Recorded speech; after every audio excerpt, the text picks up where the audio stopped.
നമ്മൾ പലപ്പോഴും റിലാക്സ് ചെയ്യുന്നതിനെ ഒരു ആക്ടിവിറ്റിയോട് ബന്ധിപ്പിക്കാറുണ്ട്. സ്ട്രെസ് ഉണ്ടോ? ഒരു സിഗരറ്റ് ബ്രേക്ക് എടുക്കാം. ചായ ഇല്ലാതെ റിലാക്സേഷൻ പറ്റില്ല. ഇത് കേൾക്കുമ്പോൾ നോർമലായി തോന്നാം. പക്ഷേ ഇവിടെ ഒരു ചെറിയ ഡേഞ്ചർ ഉണ്ട്. റിലാക്സേഷൻ എന്ന ഫീലിംഗ് നമ്മൾ അൺഹെൽത്തി ആയ ഒരു ഹാബിറ്റിനോട് ബൈൻഡ് ചെയ്താൽ പിന്നീട് മനസ്സിന് പീസ് കിട്ടുന്നത് ആ ഹാബിറ്റ് ഉണ്ടെങ്കിൽ മാത്രമാകും.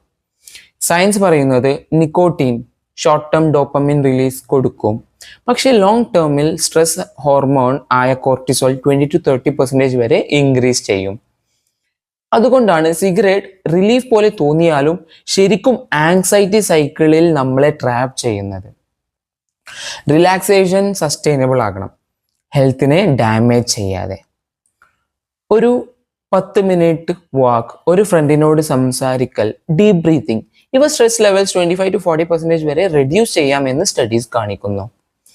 റിലാക്സേഷൻ ഒരു റിവാർഡ് അല്ല, അതൊരു ബേസിക് നീഡാണ്. അത് അൺഹെൽത്തി ഹാബിറ്റ്സിനോട് ലിങ്ക് ചെയ്യാതെ ഹെൽത്തി ചോയ്സസിനോട് അസോസിയേറ്റ് ചെയ്താൽ മൈൻഡും ബോഡിയും ലോങ് ടേമിൽ നന്ദി പറയും.